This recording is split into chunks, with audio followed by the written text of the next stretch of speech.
All right, we've got a few folks on the line and more kind of trickling in, but we can go ahead and get started here. I just want to say hi and welcome everybody. This is one of our Tuesday chats.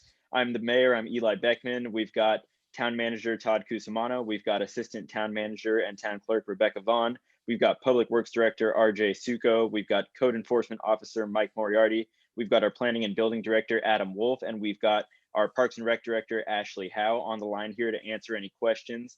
We'll just do like we normally do. We'll give some brief round of updates here before we open it up to the public and turn it over to you guys for whatever you want to talk about. I don't think I have too much in the way of updates actually. So I'll just turn it right over to staff if anybody on the line, any of our department heads have any updates they want to give, and then we can open it up to the public. Go ahead, Adam, why don't you start off? Sure, I'll just make it real quick. I just wanted to just notify individuals, members of the public, whoever may be interested in housing issues in Corte Madera. Tonight, we're going to have a joint workshop of the Planning Commission and our Technical Advisory Working Group. This is related to multifamily housing, or basically apartment housing in Corte Madera, and some design standards that we've been working on for a good 18 months to almost 2 years now. So if you're interested, it's a great opportunity tonight to join the Planning Commission 7 p.m. Tonight and learn more about this project. And it's really an information session this evening. So a great time to jump in and get involved and learn more. So. Beautiful, thank you, Adam. Let's go to Mike. Yeah, just about within the last hour, we just sent out notification that we've launched our new website redesign and reconfiguration. I hope that you all have an opportunity to look at the townofcortemadera.org and look at the new layout. We spent a lot of time evaluating what was working, what wasn't working, and it's more user friendly now. And we have a search bar in the center of the website that will help you just punch in a couple key phrases. It redirects you to where you may want to, what you're looking for. Some of the carousels at the very bottom are community events, things, those will be populated very shortly, but it's a new design. Hope you all enjoy it. Hope it, gives us an opportunity to engage us further. And so we'll take any comments that you have on that as well to our communications team. The second update, or really is just an announcement about the Casa Buena. We have an active survey going on for community members to just comment on the actual Casa Buena and the impact. That's the Home Key project on Casa Buena. The closing date for that survey is May 8th. And that's about it from communications. Great, thank you, Mike, and a big thanks to you and the staff, and especially Rebecca and Lorena for their work on the website. It looks great. I haven't gotten to really dive in too deep yet, but first impression is fantastic, and it's already looking, just much cleaner, much more user friendly.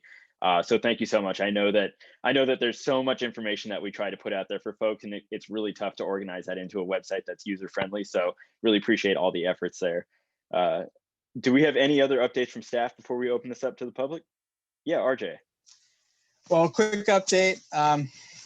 It's no fun being the bearer of bad news. We had applied for 2 grant applications, one through the MTC Quick Strike program for Casa Buena for the street lighting and some other aspects, and that was we were unsuccessful there. And then another one that was a grant program through, I believe, Senator McGuire's office for the Central Marin Regional Pathways, and also were not successful. So we'll keep trying. We'll go after as many grant funds as we possibly can, but just unfortunately got 2 bad results here in the last couple weeks.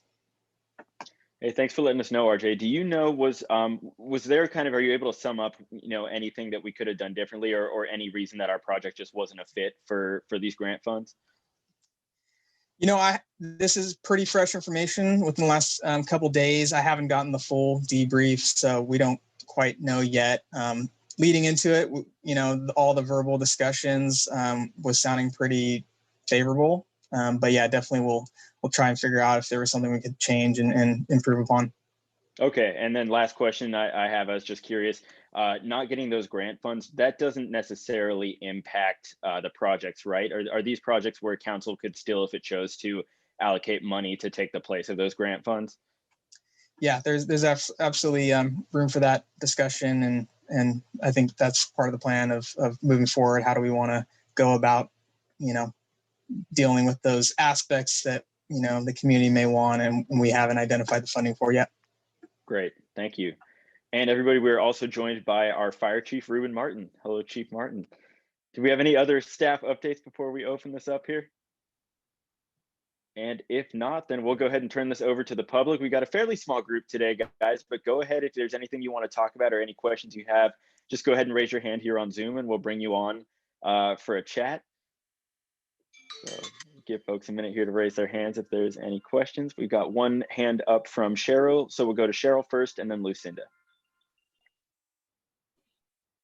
Hi, everybody. Thanks for having these chats. My question is, actually, I was looking on the rec department website and they listed parks and they said, I think Bayside Trail Park. And I had to scratch my head a little bit to figure out what that might be. And then I thought, well, maybe that's that strip of land along San Clemente opposite the CHP office. And I thought, that's really underutilized. And I'm just wondering what the history of that is. And it always struck me as kind of odd that it's just a vacant piece of land with, I think the only sign that I saw actually there that indicated it might be town property is that there's a waste disposal can.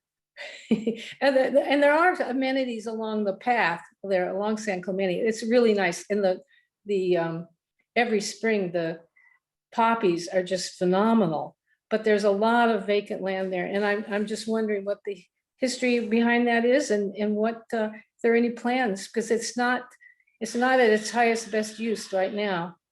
So that's my question. Alrighty, Cheryl, we'll turn that over to staff, but I just wanted to say that as a resident of East Corte Madera over here in Mariner Cove, that is a beloved park, and that's the main way that folks on the east side get to the west side and to the freeway and to the shopping centers if they're walking, running, biking, and especially during COVID, I've seen a lot of traffic on there, and it's when I was a little kid. I biked that trail to get to Neil Cummins. So it's for a lot of students over here. I guess we've got the Cove School now, but it is, I think, it's a pretty useful connector there. Eli, I'm not questioning the path there at all. It's the vacant space between the path and the fence line with the backyards of the residents there. Oh, I see. There's okay, that kind of what's kind of grassland right now. Yeah. Okay, sure. We'll do any of our staff want to jump in and speak to that? Does anyone know why it's so undeveloped? I don't have, Vicki, Cheryl, I don't have a good history lesson there. I'm happy to do a little research and we can report out. I'll just tell you that I know that area. I think a lot of people do appreciate the open space a little bit. We're built out pretty much in Corte Madera and it is a beautiful area. I think where we get in trouble is, I guess the question would be, what do you have in mind for some of that space? Because when you back up to that fence line in residential units, noise becomes an issue. I know, San Clemente as it is, street is an issue for noise for those residents. So we want to be thoughtful and careful about that. But, we're always open to ideas to discuss. But I know there is an appreciation for, some of the beautification that's been made through that corridor and really the open space. I think more times than not, our comments are the other way of like where people appreciate that area. It is a tough spot too, right? Because it's like a long, narrow kind of dead end, right? So I feel like my kind of default response, if we've got like parkland that's just grass right now, would be if it's not going to be used as like a field or something, then just put some native plantings and make it habitat. But that's, it's like this long wedge that's sandwiched in between San Clemente Drive and the fence line of the houses. It connects, I guess, kind of to the marsh at one end, but the other end is a dead end. So it's like if you were to get animals in there like deer and other kind of like marsh critters getting in there, it becomes a dead end. And then it's like, do they start to wander across San Clemente? And does that create, animals getting, I don't know. It's a tough question. Good point though, Cheryl. You stumped us a little bit, I think. Yeah. It looks like RJ wants to jump in. A little bit. I don't know if it's the whole section in question, but definitely a chunk of it closer to the portion in between Echo Avenue, the cul-de-sac there, and the San Clemente path is it's California Department of Fish and Wildlife parcel. And although we do have some flood easement land rights there, so we have some ability to do flood related stuff, but not necessarily other improvements. And those would require additional permissions from, California Department of Fish and Wildlife. Okay. Well, good question, Cheryl. That was a tough one. And like Todd said, if you've got any ideas that you just want to spitball with us, please, our ears are always open. So just reach out. Okay. All righty. Thank you. Thank you. We're going to go to Lucinda next and then Susie.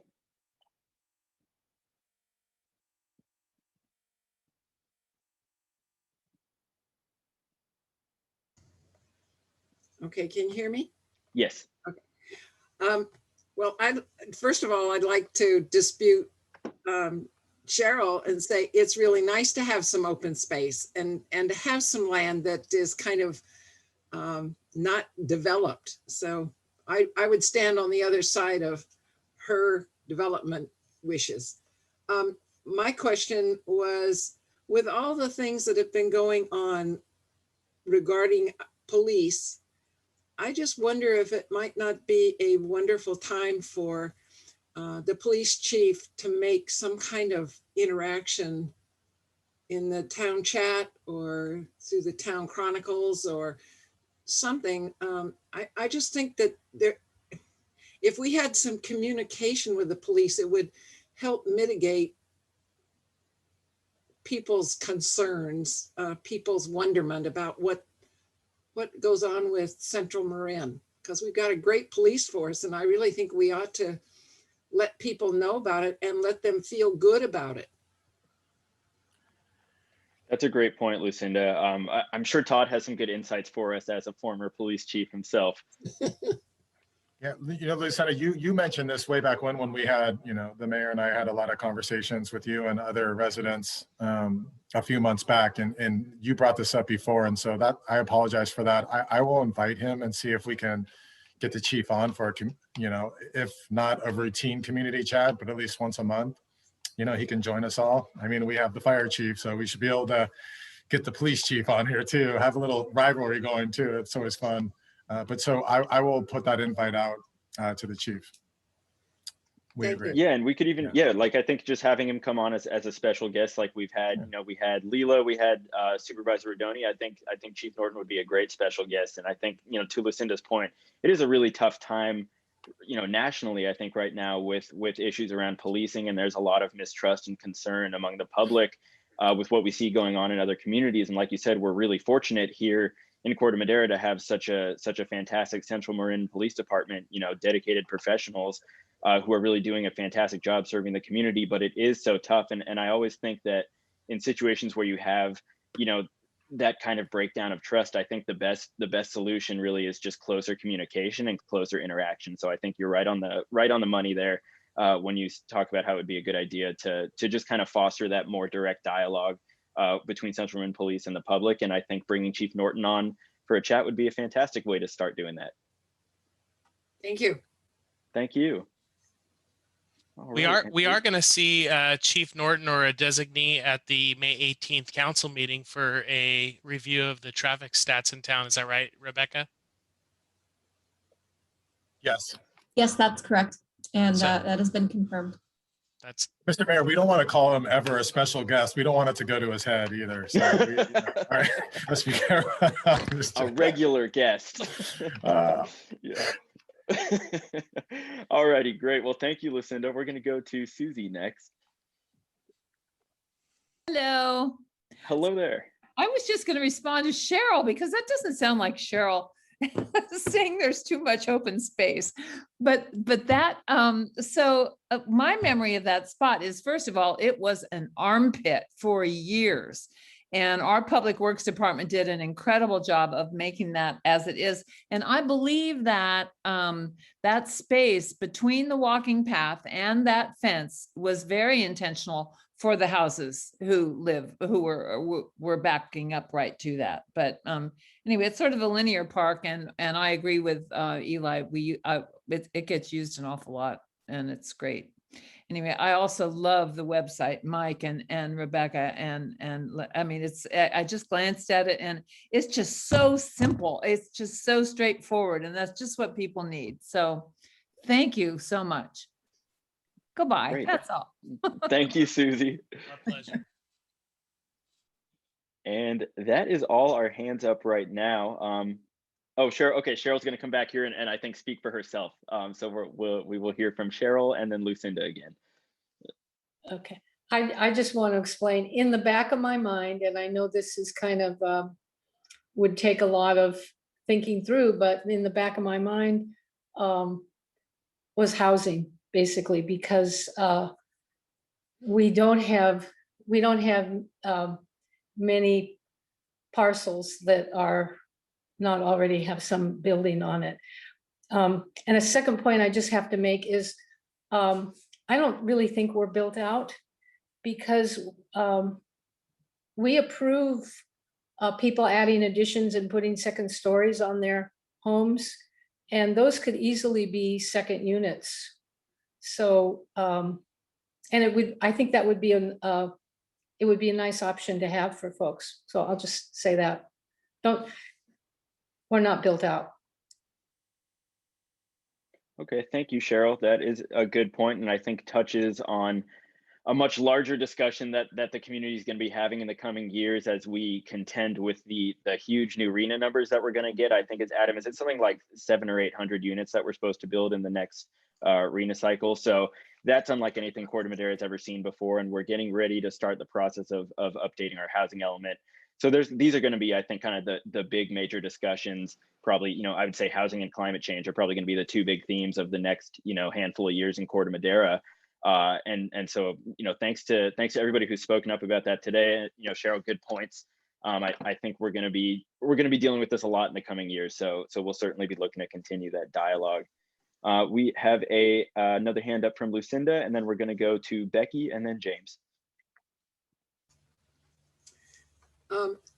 I was concerned about the article I read in the IJ with regard to Prop 19 and the issue that there was this very small window for folks to transfer property to their family members and retaining the appraised value, which in many cases for the older folks is low.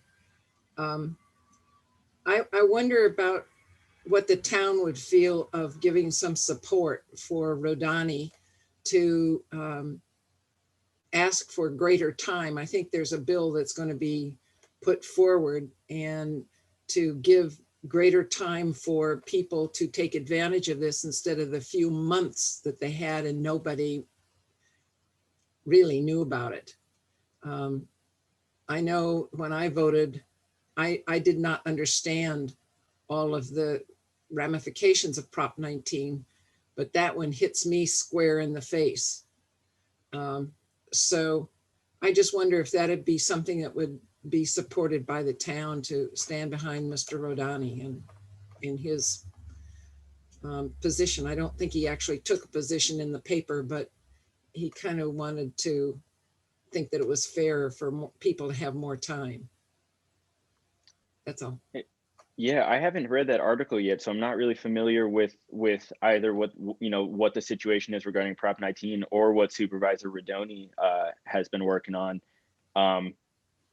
I don't know if any of our staff members wanted to weigh in. Obviously, not a town issue, but if you're asking, if the town might take some potential stance in support of residents, that's certainly something that we're always open to discussing and hearing more about. But without having read the article, unfortunately, it's tough for me to be able to really give any thoughts. I think the article was in Saturday paper, I want to say. It was a front page article. Yeah. Lucinda, so I would just say that I saw the article just like you did. I think all of us with some of these, propositions and laws that passed, we play catch up, right? There's just so many of them, and some of them are poorly worded. Some of them have really limited timeframes. You know, I didn't realize that was an issue until I read it myself. I'll just tell you that, you know, obviously we have a population of 10,000 here in Corte Madera, and that impacts our homeowners here. And so, you know, staff's happy to reach out to Supervisor Rodoni, and I think the council and the mayor would support, you know, if he feels like it's important to extend that, or to do a 2-month educational campaign to our residents so they understand the impacts of Proposition 19. I'm sure we would either do either or both over the next few months. Well, it was a period from November when it passed by, I think, 51% versus 50%, 49. And to February 4, I think it was. And people didn't know anything about it. I mean, I try to keep up with things and I had no idea that that's what that was all about. So it's with a town of 10,000, and I think we have a lot of elderly folks that probably, or let me say mature folks. That Long-time residents, maybe. Long-time residents. There you go. Thank you. Politically correct. I would say, yeah. I do have a call with the county administrator on Thursday, and I'm happy to ask that question and to fully understand what the timeframes are, any issues, and then work with staff kind of on next steps to report out to council and if there's anything we can do. And I think Adam was going to jump in. And...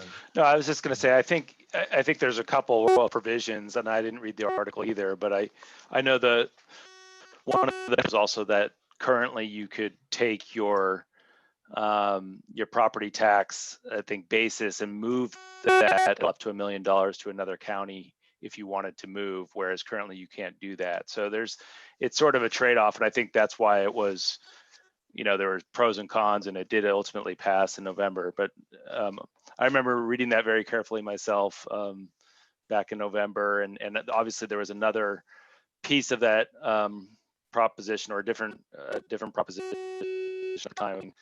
Businesses, which didn't pass, and changing Prop 19 in the tax structure there. So obviously, I think complex laws and regulations that certainly more information out there and about deadlines is important, because yeah, people should have that in their mind in terms of big decisions like whether to move, whether to say, you know, transferring ownership to your children, things like that are obviously important to all of us. Yeah. Thank you. I appreciate you carrying it forward on our behalf. Absolutely. Thanks for bringing that up, Lucinda. We're going to go to Becky next, followed by James, and then Barbara.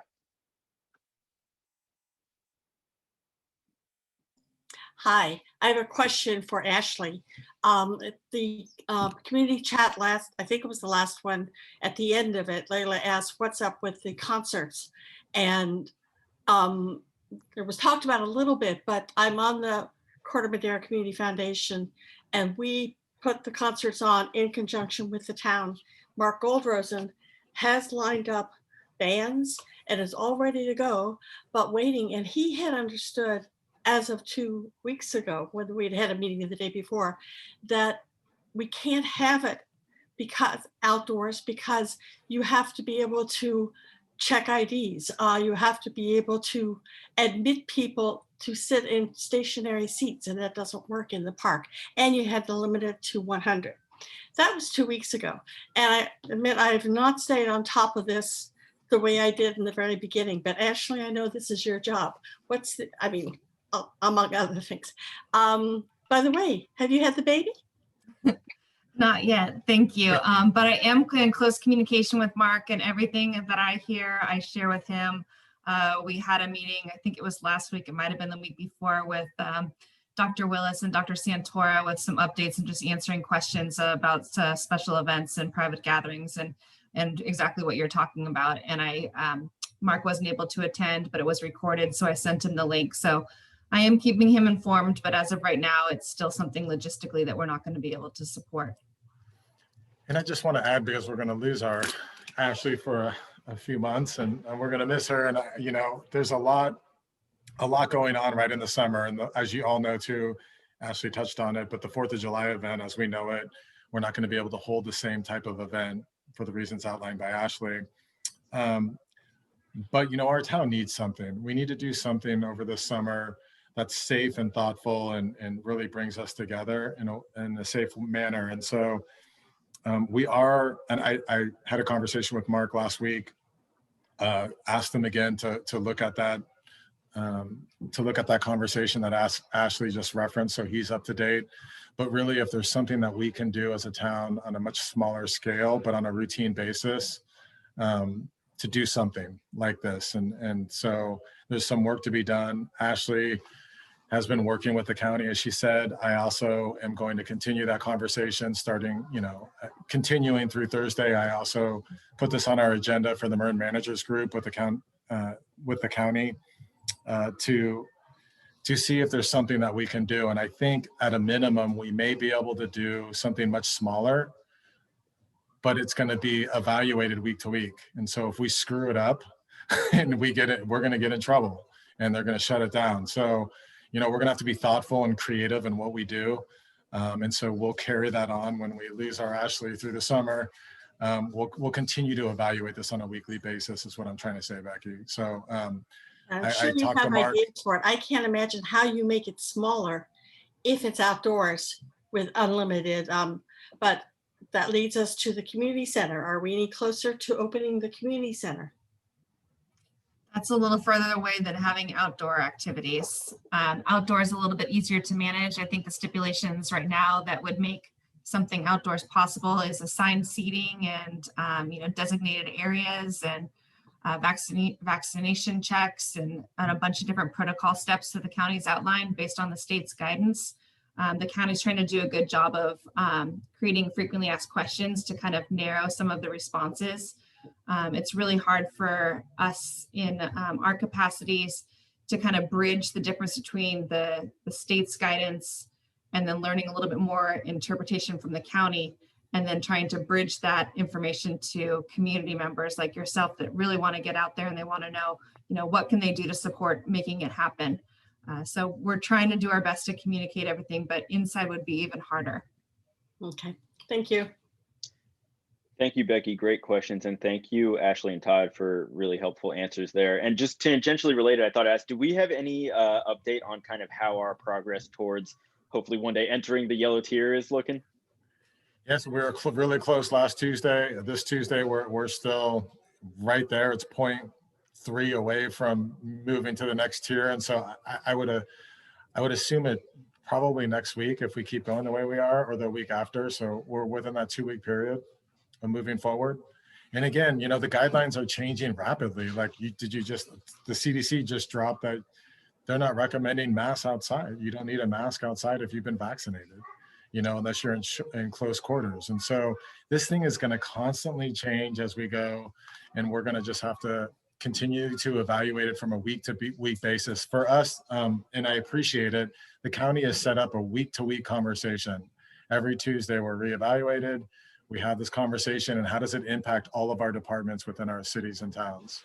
And then we're moving forward. And so a lot of us are pushing for some sort of outdoor flexibility to do things in a safe manner. But as Ashley said, it takes personnel. We're going to have to, if we're going to do it, we're going to have to, we have to be able to enforce it. We have to be able to ensure that we're keeping everybody safe. So again, it's a week to week conversation, but we are motivated, especially heading into the July 4th kind of atmosphere. We understand our community needs something, but it has to be safe. And again, we're still waiting. But I think long story short, I think next week we're going to be really close to that next year. That's great. June 15th is going to be another critical date of new restriction changes. So we're really eager to learn what restrictions might be in place or relieved as of June 15th that will help us facilitate some outside activities. Great, thank you guys. And thank you for your work on figuring out how we can do something fun for the community for 4th of July. I think everybody is so appreciative that you guys are making that a priority. We're going to go to James next and then Barbara.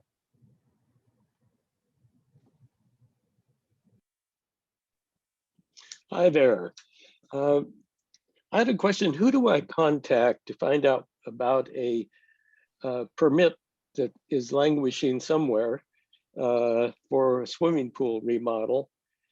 And related to that, a different question. I don't know what's going to happen, but even if the permit is approved at this point because of the water situation with swimming pools, et cetera. But I'm wondering what effect this water shortage is going to have on the town and the parks and what else at this point. It seems like there's not a lot of information out there about the water thing. There was something in the paper about 3 or 4 weeks ago, and then something last week after the directors meeting, but there's hardly anything else about expectations, what's going to happen with everybody and like lawns and parks and so forth. So those were 2 questions. 1, the permit process, and 2, the water. Hi, James. You can certainly reach out to me regarding the permit. So that is, you can reach me on my phone if you want to do that in the office. You can see I'm in the office. So 415-927-5059. And I'll be here actually after this call. So up until the Planning Commission meeting. So certainly just give me a ring after this chat and I'll be sure to find out about that permit for you. And then I'll leave the, if you want my email too, it's awolf, AWOLFF @tcmmail.org. And then the second part, I don't know if others have information. I know this is a lot of, again, another, from my perspective on the planning side, it's still something like you, we're getting information and it seems to be as well, sort of a week-to-week thing where we find out new regulations and restrictions, and we're just trying to download all that information and as well and find out what it's going to mean for us this summer. But we certainly know that yeah, that's going to be a significant factor for the things that you mentioned and water usage as a whole. So anyway, I'll let somebody else chime in if they have something more on that. I just dropped some information in the chat, and it's all the most recent rules and regulations that came out and was released last week from Marin Municipal Water District. So you can click the link in the chat, and you can look at the rules. They're pretty extensive. You know, no water outdoors between 9 a.m. and 7 p.m., and they may become more restrictive. If you look at Marin Municipal Water District's website, it talks about an initial warning, followed up by a $25 fee, followed up by a subsequent $250 fee. And just to answer your question directly about what's the town go, we have to adhere to the same rules that the general public does. And I'll turn that over to RJ for any further information on that. But you know, we're in a drought, and it's not just here in Marin County. It's you know, throughout the nation, but you know, Northern California specifically. We have some issues, and I'm sure Ruben's going to be able to comment on how that's going to affect, you know, fire concerns for the future as well. So I'll take a step back. Yeah, so Mike, thanks for sharing those bullets. Yeah, we've been discussing those internally amongst Public Works, especially since that's, you know, a big thing that we rely on for the various functions we do for town facilities. We're, you know, one source that we've been using in the last year or two is Central Marin Sanitation Agency does have recycled water for our use. We have to pick it up in a water truck. So there's some, you know, added staffing and equipment involved in that. We're considering renting a water truck for a good portion of the spring, summer. So that's being discussed internally to kind of keep some of the operations going. You know, we regularly flush our sewer lines to make sure that they don't overflow, and that relies on water. So this is one way to keep that process going. And it is okay to use recycled water to flush sewer lines, whereas it's not necessarily acceptable to flush storm drain lines. So that's kind of the next thing that we have to kind of brainstorm and figure out how we're going to do that come the end of summer, when we usually clean out all of our storm drain features so that when the rains come, they flow as they should. So we're definitely looking into it. We know the deadline's coming up here on May 1st. We have some good measures in place, and we think we can keep things going for a while, and hopefully these restrictions don't get too much worse. But obviously, even if it's not a restriction, we're going to try to save as much water as possible and be real prudent about when we use water for things like, landscaping and whatnot. Great, thank you guys. And James, thanks. I'm really glad you brought that up, because we had, as I don't know if you attended our last council meeting, or was it 2 meetings ago, we had a presentation from MMWD, Marin Municipal Water District, which was really the first that I heard about, the drought is here, and they were really kind of going into, the state of our reservoirs. I think if I recall at that time, they were telling us that our reservoirs are currently 40% lower than they should be at this point in the year. I drove out to Point Reyes just to go to the beach last weekend, and the reservoirs out there were lower than I have seen, lower than I can ever remember seeing them, honestly. So I am really worried personally about the drought situation and what this year is going to be like for us, both in terms of just our quality of life, right, if it comes to mandatory water rationing, and also what it could mean, for fire season. Ruben, I don't know if you wanted to add anything. One question that I have actually is, do we in drought situations, do we ever get to a situation where the water supply for fighting wildfires is imperiled? It can be right now with the reservoirs being as low as they are. I think you mentioned they were 50%, if not lower. That's one of the concerns that we have as fire agencies for 2 reasons. One is for firefighting capabilities, which is whether it's a home fire or a wildland fire. The less water that there is in the reservoirs, the less water there is available in the fire hydrants. The other component of it that restricts us as a fire agency is the ability to go out and train. So part of us to stay operationally ready, we've got to go out and continuously improve our manipulative skills, and a lot of that includes flowing large amounts of water. So we're actually putting out a directive to our department is when you go out and train, you need to try to limit the amount of water you're using to a minimal. So basically, you're not sitting out there for half an hour squirting water. You're basically extending your hose lines, charging with water, maybe a quick squirt, and then take it all back down.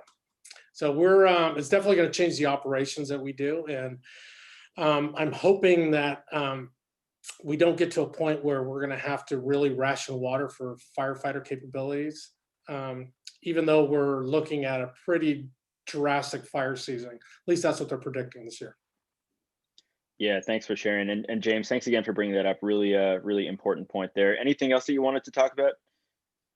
No, I just was concerned about the messaging that's coming out around water use, and or the lack of messaging, should I say. It's very hard to get any sense of what the goals are, like per person or per household or per acre or per something. So if the town has any pressure to put on the water district to be clear about this and communicate better, I think it would be worthwhile. Thank you. Yeah, point well taken. Thank you. And I'm sure we'll stand ready to support MMWD as they start rolling out that messaging as the summer progresses. But thank you. We're going to go next to Barbara and then Patty.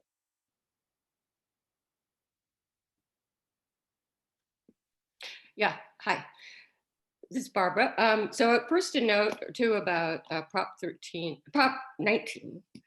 I did look up the IJ article that I think it was Lucinda who brought it up. And the problem is that Prop 19 only gave homeowners a short period of time, a few months, to transfer ownership to their kids in order to reserve the Proposition 13 limits on property taxes. And that is absolutely key to a lot of families.